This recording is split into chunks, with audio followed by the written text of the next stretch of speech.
Բարի երեկո, դուք դիտում եք Բաց հարթակ, այսօր իմ հյուրը Մանուշյանական շաբաթ նախագծի հեղինակ եւ կազմակերպիչ Սաթե Խաչատրյանն է, բարև ձեզ։ Բարև ձեզ։ Եվ այսպես մարտի 14-ից 18-ը Հայաստանում անցկացվում է Մանուշյանական շաբաթը, որը նվիրված է Միսակ Մանուշյանին եւ ֆրանսիական դիմադրության շարժման նրա զինակիցներին։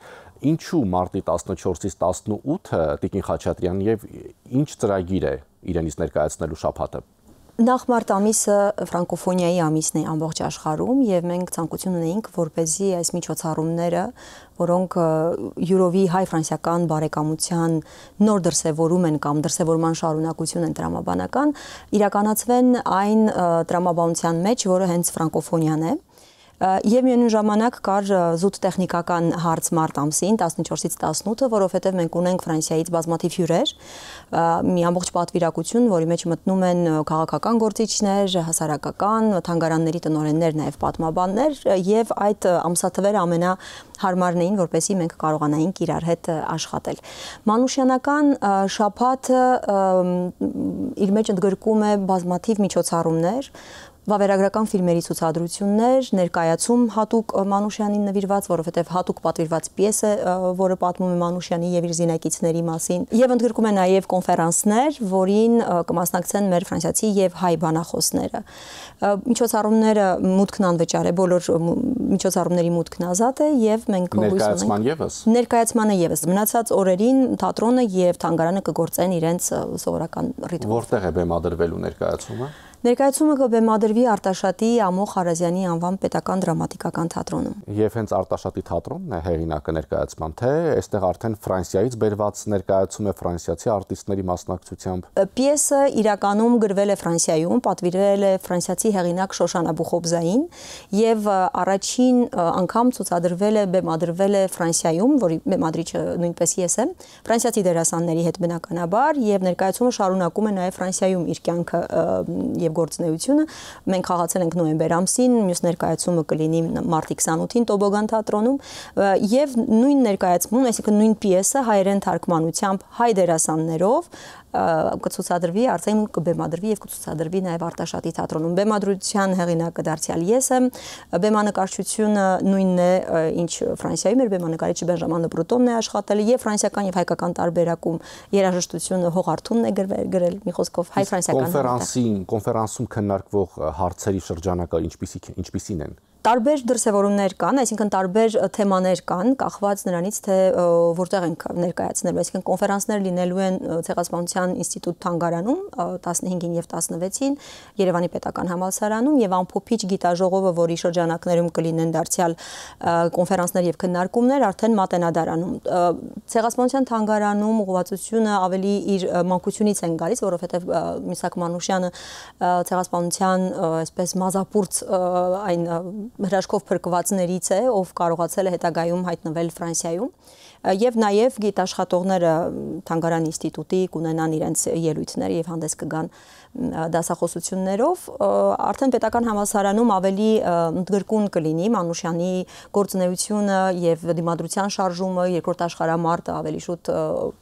պետական համալսարանում, իսկ Մատենադարանում ամփոփիչ գիտաժողովի ժամանակ կխոսենք մասնավորապես պանթեոնիզացման մասին, որովհետեւ այդ առիթը եւս շատ կարեւոր էր եւ կարեւոր ազդակ էր, որպեսզի մենք այս միջոցառումը կազմակերպենք, գիտեք բոլորդ, որ անցյալ տարվա փետրվարին Էմանուել Մակրոնի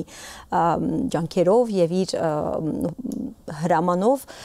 Միսակ եւ Մելինե Մանուշյանների աճյունները վերամփոփվեցին Ֆրանսիայի ազգային պանթեոնում։ Մենք խոսեցինք ներկայացումների մասին Մանուշյանին նվիրված ֆիլմեր էլ կան, բայց այդուամենայնիվ այդ ֆիլմերը այդքան էլ հայտնի չեն լայն հասարակությանը։ Ինչու չկան գուցե նաեւ նոր ֆիլմեր, որոնց պահանջը ամեն դեպքում հաստատ կա։ Գեղարվեստական ֆիլմ որպես այդպիսին ամենահայտնին Ռոբեր Գետիկյանի ոճրագործության բանակն է, Աղմեդյուկ խիմը, որը նկարահանվել է Ֆրանսիայում եւ Սիմոն Աբգարյանն է խաղում Մանուշյանի դերում։ Բայց դրանից հետո նկարվել են բազմաթիվ վավերագրական ֆիլմեր եւ նաեւ Մանուշյանին նվիրված ամենահայտնի ֆիլմերից Ֆրանսիայում Կարմիր պաստառն է, ամենահին եւ ամենաառաջին ֆիլմ, այսպես ասած, Մանուշյանական խմբի մասին պատմող,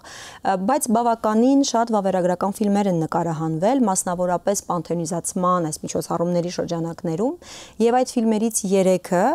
կներկայացվեն մեր միջոցառումների շրջանակներում, երկուսը կինոյի տանը մարտի 15-ին եւ 17-ին, եւ երրորդը ինքը արդեն եւ ֆրանսիական համալսարանում եւ մեր ամփոփիչ գիտաժողովի ժամանակ Մատենադարանում։ Այդ ֆիլմերի համահեղինակներն նկատի ունեմ, այսօր չկա արդյոք նոր ֆիլմի պահանջ։ Կարծում եմ ֆիլմի պահանջ կա, բայց գուցե սա առիթ հանդիսանա այս միջոցառումը, որպեսզի կինոգործիչներ, ռեժիսորներ, արվեստագետներ սկսեն ավելի մեծ հետաքրքրություն ցուցաբերել Մանուշյանի իր խմբի եւ պատմության այս ժամանակաշրջանի հանդեպ։ Ասեմ, որ նաեւ պիես գոյություն չուներ որպես այդպիսին, որովհետեւ երբ մենք որոշեցինք ներկայացում բեմադրել Մանուշյանին նվիրված, հասկացանք, որ այդ պիեսը չկա այդպիսի պիես, որ կարողանանք իրեն ներկայացնել։ Դա էր պատճառը, որ պատվիրեցինք պիես եւ այդ պիեսը հատուկ գրված է մեր կազմակերպության համար եւ ներկայացնում է Մանուշյանի հարցաքննությունը, Մանուշյանի եւ իր զինակիցների, որպեսզի ավելի ամբողջական պատկեր տանք ինչ է տեղի ունեցել։ Դա վավերագեղարվեստական պիես է, որի գրելու ընթացքում հեղինակն օգտվել է Փարիզի ոստիկանական պրեֆեկտուրայում եղած նյութերից, արձանագրություններից, ցուցմունքներից, նաեւ ազգային արխիվից, այսպես։ Տեսեք, մահապատժի օրը Մանուշյանը կնոջն ուղղված նամակում գրել է. «Ես մտել էի ազատության բանակը որպես կամավոր զինվոր եւ ես մեռնում եմ երկու մատ հեռու հաղթանակից եւ նպատակից։ Երջանկություն նրանց, ովքեր պիտի ապրեն մեզնից հետո եւ վայելեն վաղվա խաղաղության ու ազատության քաղցրությունը»։ Այս պատգամը հաջողվեց փոխանցել սերունդներին եւ իրոք մենք այսօր ապրում ենք այն իրականության մեջ, որը ուզում էր Մանուշյանը։ Վստահ չեմ, որ ամբողջությամբ եւ լիովին վայելում ենք այն խաղաղությունը, որի մասին երազում էր Մանուշյանը եւ իր զինակիցները եւ ովքեր իրենց կյանքն իսկապես դրեցին այդ զոհասեղանին, բայց այդ ժամանակաշրջանի համար նա իսկապես մարգարեացավ եւ կարողացավ ճշտորեն զգալով ասել, որ խաղաղությունը հեռու չէ եւ պատերազմի ավարտը հեռու չէ եւ ֆաշիզմի դեմ հաղթանակը հեռու չէ։ Նամակը գրել է, այո, իր գնդակահարության օրը եւ այդ նամակը նաեւ կհնչի մեր ներկայացման ժամանակ, որովհետեւ ներկայացումը, այսպես ասած, պատկերում է նրանց կյանքի վերջին շաբաթները։ Ես կարծում եմ, որ շատ կարեւոր է այսօր մենք հասկանանք այն հանձնառությունը, որը Մանուշյանինն էր եւ իր զինակիցներինն էր։ Նրանք այսպես մոլի ազգայնական գաղափարախոսության դեմ էին պայքարում, որը ֆաշիզմն էր, նացիզմն էր, եւ դժբախտաբար մեր օրերում մենք աշխարհի տարբեր ծայրերում նկատում ենք այդ գաղափարախոսության վերադարձը եւ վստահ եմ, որ զարթոնք դարձյալ լինելու է եւ այս անգամ մարդիկ ոչ թե խնդրին բախվելուց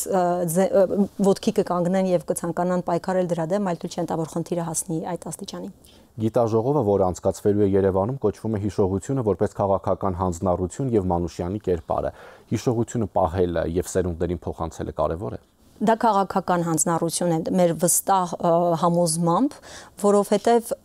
պատմությունը կրկնվելու հատկություն ունի եւ դա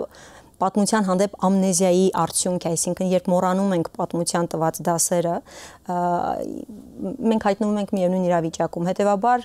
պատմությունից քաղած դասերով օգտվել եւ թույլ չտալ, որպեսզի կրկնվեն այն աղետները, որոնք պատմության ընթացքում մենք հանդիպել ենք, քաղաքական հանձնառություն պիտի լինի եւ կոնկրետ Ֆրանսիայի կողմից դա քաղաքական հանձնառություն էր Միսակ եւ Մելինե Մանուշյանների աճյունների վերամփոփմամբ նրանք Պանթեոն տարան նաեւ բոլոր այն օտարազգիներին, ովքեր իրենց կյանքը նվիրել էին Ֆրանսիայի ազատագրմանը, խաղաղությանը, պատերազմի ավարտին, որովհետեւ Մանուշյանական խումբը, որ բաղկացած էր 23 հոգուց, Մանուշյանը ներառյալ, իր մեջ ընդգրկում էր մասնավորապես օտարազգիների, այնտեղ կային շատ հրեաներ, լեհեր, իտալացիներ, իսպանացիներ, նաև կարծեմ ռումինացիներ եւ իրենք բոլորը մեկ գաղափարի շուրջ էին հավաքված ազատության, իսկ այդ ազատությունը կարող էր լինել միայն ֆաշիզմի դեմ հաղթանակի արդյունքում։ Դուք ասացիք պատմությունը կրկնվելու հավանականություն ունի, այսպես հիմա էլ իրականում այդ ազատության համար մենք տեսնում ենք պայքարը աշխարհի տարբեր ծայրերում գնում է Սիրիայից մինչև, չգիտեմ, Ուկրաինա կամ գուցե շատ ավելի հեռու։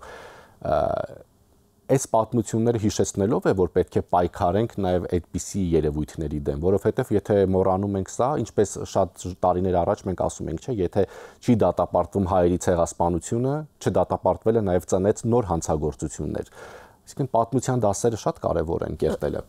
Անշուշտ կարևոր են եւ դրա համար ասացի, որ պետք չէ հասնել իսկապես արդեն աղետի եզրին հիշելու համար, որ այն ինչ որ մենք հիմա ապրում ենք, արդեն ինչ որ պատմության կրկնություն է։ Դրա համար Մանուշյանի եւ նման հերոսների կյանքին ծանոթանալը պիտի լինի դպրոցական ծրագրերում, եւ սա բացարձակապես ոչ քարոզ կլինի այսպես թշնամանք ձևավորելու, ոչ անպայմանորեն զինված պայքարով ինչ որ բանին հաղթելու, որովհետեւ դիմադրության տարբեր ձևեր կան եւ դիմադրության ամենակարևոր ձևը կրթությունն է, գիտելիքն է եւ վստահ եմ, որ Մանուշյանի օրինակով սերունդներ դաստիարակելը շատ կարևոր է եւ այս նախագիծն ունի նաեւ կրթական գործոն մշակույթի, կրթության, գիտության նախարարության հետ համատեղ արվող նախագիծ է նաեւ Երևանի քաղաքապետարանի եւ Հայաստանում Եվրոպական միության, Հայաստանում Ֆրանսիական դեսպանության բոլոր այս կառույցները շատ լավ հասկանում են նաեւ այս նախագծի կրթական նշանակությունը եւ դա է պատճառը, որ ԿԳՄՍ նախարարությունը նաեւ շրջաբերականներ է շրջանառել դպրոցներում եւ դպրոցները տեղեկացված են, ավագ դպրոցները եւ միայն այսօր ես մի քանի զանգ եմ ստացել տարբեր կրթօջախների տնօրենների կողմից, որոնք ցանկություն են հայտնել իրենց աշակերտներին բերելու վավերագրական ֆիլմերի ցուցադրություններին եւ մասնակցելու այս միջոցառումներին։ Դուք ասացիք մեր նախնական զրույցում, որ 2013 թվականից Ֆրանսիայում կա թատերական միություն, որը ներկայացնում է նաեւ հայկական արվեստը, պրոպագանդում է Ֆրանսիայում։ Խոսքը մեր թատերական միության մասին է, Սատեատրը թատերական միության, որի հիմնադիրը եւ գեղարվեստական ղեկավարն եմ ես, մենք այն ստեղծել ենք ամուսնուս հետ եւ միասին լծված ենք այդ գործին, այսինքն Հայաստանում ժամանակակից ֆրանսիական թատրոնի հանրահռչակում եւ Ֆրանսիայում հայկական մշակույթի հանրահռչակում, բայց հայկական մշակույթը այլ մշակույթների հետ երկխոսության տրամաբանության մեջ, որովհետև դա շատ կարևոր է նախ ավելի բաց լինելու համար ուրիշներին իրենց հասկանալի լեզվով մատուցելու մեր մշակույթը, բայց միևնույն ժամանակ շատ փակ չլինելու, որպեսզի իրենք էլ կարողանան օգտվել մեր մշակույթից եւ դրանից ներշնչվելով ստեղծեն իրենց։ Օրինակ կարող եմ բերել անցյալ տարի մեր բեմադրած Նռանգույնը ներկայացումը, որը հայ-ֆրանսիական համատեղ պարային ներկայացում է նվիրված Փարաջանովի 100-ամյակին եւ որի խորեգրաֆը հայտնի պարուսույց Մուրադ Մերզուկին է։ Այդ ներկայացումը շարունակում է իր կյանքը այսօր Ֆրանսիայում, արդեն մոտավորապես 15 ներկայացում խաղացվել է եւ 20-ը նախատեսված են մինչեւ տարեվերջ եւ այդ ներկայացմամբ այդ լեփլեցուն դահլիճներին մենք ծանոթացնում ենք Սերգեյ Փարաջանովի իր արվեստի եւ նաեւ հայկական մշակույթի հետ։ Տիկին Խաչատրյան, ինչպես են ընդունում եւ ինչ գիտեն ֆրանսիացիները Հայաստանի մշակույթի մասին։ Բաբաջանյան, Սարյան, Արամ Խաչատրյան, այնտեղ բոլորը բնականաբար ինչպես ամբողջ աշխարհում վստահ եմ գիտեն միայն Շարլ Ազնավուր։ Ինձ հետաքրքիր է Մարտիրոս Սարյան, Արամ Խաչատրյան, Արնո Բաբաջանյան։ Կարծում եմ զուտ երաժշտական միջավայրը ճանաչում է Արամ Խաչատրյանին, վստահ չեմ, որ Արնո Բաբաջանյանին ծանոթ են, վստահ չեմ, որ Սարյանին ծանոթ են, բայց միջոցառումներ, որոշակի նախաձեռնություններ կան, որոնք վերջին տարիներին նպաստում են, որպեսզի ֆրանսիացի այսպես բազմազգ ժողովուրդը կարողանա ծանոթանալ հայկական մշակույթին։ Ես կարծում եմ դա շատ կարևոր հարց է, որը պիտի լինի արտաքին գործերի նախարարության ուշադրության կենտրոնում, որպեսզի որոշակի մշակութային դիվանագիտություն մշակվի եւ այդ մշակութային դիվանագիտության մեջ ներառված ռազմավարությամբ մենք կարողանանք աշխարհին ներկայանալ մեր մշակույթով, մեր բազմաժանր մշակույթով, որպեսզի մենք չսկսենք ուշադրություն դարձնել այս կամ այն արվեստագետի թողած ժառանգությանը հոբերյանական տարեդարձից հոբերյանական տարեդարձ, այլ որ Փարաջանովը լինի թե 100-ամյակը կարևոր, 101-ը, 102-ը, բոլոր ամյակները կարևոր լինեն, նույնը վերաբերում է Արամ Խաչատրյանին, Քոչարին, մյուս մեր արվեստագետներին։ Կարծում եմ անկեղծ ասած, երևի ինձ ամենաշատը ներշնչող երևույթը, որի համար ես ցանկացա ստեղծել այս թատերական միությունը, մենք ցանկացանք ստեղծել, որովհետև դա համատեղ գաղափար էր, այն էր, որ մենք չէինք ցանկանում, որպեսզի մեզ իբրև հայազգի արվեստագետների հիշեն միայն ցեղասպանության տարելիցին նվիրված միջոցառումների շրջանակներում։ Բնականաբար դա կարևոր փաստ է, որը որևէ կերպ շրջանցել հնարավոր չէ եւ դա մեր այսպես գենետիկայի մեջ է, մեր արյան մեջ է, բայց միևնույն ժամանակ շատ կարեւոր է, որ մենք հստակ ուղենիշ ունենանք եւ ճանապարհային քարտեզ, թե մենք ինչ ենք ուզում կարճաժամկետ, միջնաժամկետ, երկարաժամկետ տրամաբանության մեջ ներկայացնել աշխարհին եւ ինչպես ենք ուզում ներկայանալ։ Հայկական բազմաթիվ կազմակերպություններ կան Սփյուռքում, որոնք շատ կարեւոր գործ են անում հայապահպանության հարցում, բնականաբար, բայց իրենց գործը պրոֆեսիոնալ կերպով հայկական մշակույթը լայն հանրություններին ներկայացնելը չէ եւ որևէ կերպ չենք կարող նրանց այդ հարցում մեղադրել։ Դրա համար Հայաստանի Հանրապետությունը պիտի այդ գործով զբաղվի եւ ներկայացնի հայկական մշակույթը։ Դուք ասացիք, որ շատ կազմակերպություններ կան Սփյուռքում, որոնք պրոպագանդում են հայկական մշակույթը, բայց կան նաեւ այսպիսի տեղեկություններ, որ շատ կազմակերպություններ կան, բայց համագործակցությունը նրանց միջև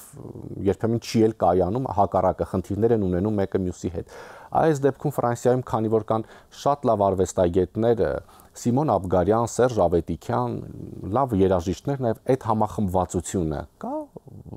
արվեստագետների շրջանում գոնե, որովհետև Սփյուռքում գիտեն, որ այդ համախմբվածությունը չկա։ Ես կարծում եմ, որ որոշակի նախագծերի շուրջ բնականաբար մարդիկ հավաքվում են միևնույն սեղանի շուրջ եւ ստեղծում են որոշակի նախագծեր, բայց Սփյուռքն այնքան մեծ է, նույնիսկ Ֆրանսիան այնքան դժվար է ընդգրկել միայն իր մեր տեսադաշտով եւ պատկերացմամբ, որ դուք շատ կարեւոր գործ եք անում, բայց երբ որ շատերը համախմբված լինեն, շատ ավելի մեծ կլինի այդ գործի ընթացքը, ճանապարհը, հանրահռչակումը։ Վստահաբար նրանցից տված անուններից յուրաքանչյուրը շատ կարևոր գործունեություն է ծավալում Ֆրանսիայում եւ իրենք էլ իրենց հերթին հայկական մշակույթի հանրահռչակմամբ զբաղվում են, բայց եթե որևէ նախագծերում մենք նույն մտքի շուրջ համախմբվենք, ես վստահ եմ, որ համագործակցությունը կկայանա, որևէ խնդիր չեմ տեսնում դրա մեջ, ուզում եմ ասել ցանկության հարց է եւ եթե վաղը մենք որևէ նախագիծ ունենանք Սերժ Ավետիքյանի կամ Սիմոն Աբգարյանի հետ, որովհետեւ այդ երկու անունները նշեցիք,